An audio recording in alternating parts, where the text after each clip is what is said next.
Disclaimer. उन्होंने ममता जी ने साफ बताया है हम हारे नहीं है। না তোমরা তো হারোনি, তোমরা সেকেন্ড হয়েছো, তোমরা কি আর হারো? তোমাদের জিত সবসময় আছে, তোমরা জয় হবার আগেই আমাদের মনে হয় পাবলিকই উল্টে গিয়েছে। তা শোনো ভাই, সবসময় দাদার হাত আর একদিন দিদির হাত যেমন চলে তেমন সবসময় অন্যায়ও চলে না ভাই।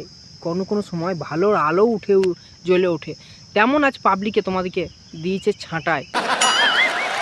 তো হ্যালো বন্ধুরা, welcome to my YouTube channel কাকার বানিয়া চ্যানেলে অনেক অনেক ভালোবাসা জানাই। আশা করি সকলে ভালো আছে, বানাতে জবরদস্ত ভালো লাগার চেষ্টা করতে হবে। আজকে গুরুজনরা ভিডিও চালু করেছে, প্লিজ ভিডিও কেটে দাও, তোমার জন্য ভিডিও না। আর যারা এখন সাবস্ক্রাইব করো কী করছে বসতে, সাবস্ক্রাইব করো, লাইক করো, কমেন্ট করো।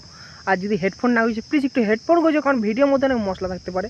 তো সায়নদি তুমি লাগাও তোমার এন্ট্রো। আর পদ্ম ফুলে দিলে ছাপ, ঘরে ঢুকবে কেউটে সাপ। বাবা বাবা ভাইপো, কি কবিতা শিখেছো হে? কোন কবির কাছে পড়াশোনা করতা যে এত কবিতা শিখে গিয়েছো? তাই তোমার জন্য এক লাইন কবিতা আমি রেখে দিয়েছি।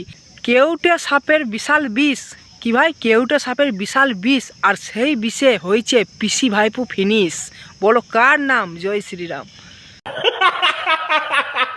এই যে আমি ঈদের দিন আমার বন্ধুকে ফোন করে বলি যে সিমাইটা পাঠালি না, বিরিয়ানিটা পাঠালি না ভাই।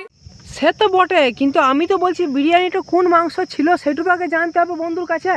বন্ধু কোন মাংসর বিরিয়ানি আমাকে খাওয়ালি তুই, যে এত টেস্ট লাগলো তোর বিরিয়ানি ছাড়া, আর আমি অন্য কিছু খেতেই পারছি না। যে বন্ধুর বিরিয়ানিতে কোন মাংস আছে সেইটু আগে জানতে হবে, যে মাংস অরিজিনাল আছে কি না অন্য কিছুর মাংস আছে। তো তুমি বিরিয়ানি আবার পাবা, কিন্তু আলু বিরিয়ানি পাবা, সে মাংস বিরিয়ানি আর পাবা না, কারণ মাংস বন্ধ।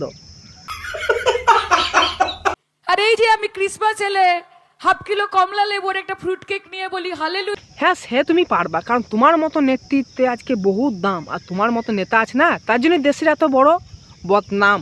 কারণ তোমার মতো নেতা যদি না থাকতো ভাই, দেশের নামই হতো, বদনাম হতো না। কে আটকাবে বলুন তো আমাকে? বিজেপি আটকাবে? তো ভাই বিজেপি আদিকে নিয়ে পড়ে থাকে না, কিন্তু বিজেপি হাগলে মুদলে পাদলে খেলে সব কিছুতে এরা বিজেপিকে টানে। কেউ যদি আজ মরে যায় ভাই হার্ট অ্যাটাক হয়ে বুড়ো মানুষ, তাও বিজেপি মেরে দিচ্ছে তাই বলবে। কিন্তু ভাই বিজেপি ছাড়া কি তোমাদের কোনো কথা নাই? মোদী সরকারের পেছনেই লাগতে হবে কেন ভাই? বল না, চোরের মন পুলিশ তেমন এদিকে ভাই বিজেপি কি না টানলে ভাত হজম হয় না। আরে বাঘের বাচ্চা হুমায়ুন কবির। হ্যাঁ সত্যি, বাঘের বাচ্চা একজনই আছে, সেটা হলো হুমায়ুন কবির। এবার তোমরা বলবা কীরকমভাবে বাঘের বাচ্চা হলো তিনি। তো দেখো এই ভিডিওটি একটু লক্ষ্য করে দেখো, বুঝতে পারবা কে বাঘের বাচ্চা। তো ভাই বাঘের বাচ্চা একটা কথা বলে দিলে না, তো ভাই পাবলিক হেসে মজা পেলে ভাই, আনন্দ পেয়ে গেল এই কথাটা শুনে। তোমার এই কথা শুনে ভাই লোকে মারামারি ছেড়ে দিয়ে তোমার মুখ দেখে হাসতে লাগলো, কারণ তোমার মতন হাসির কথা বলতে আর কেউ পারে না, হুমায়ুন কাকা। তো ভিডিও ভালো লাগলে প্লিজ সাবস্ক্রাইব করো, লাইক করো, কমেন্ট করো। দেখাবেন নেক্সট ভিডিওতে। ততক্ষণ সবাই ভালো থাকো, জয় হিন্দ।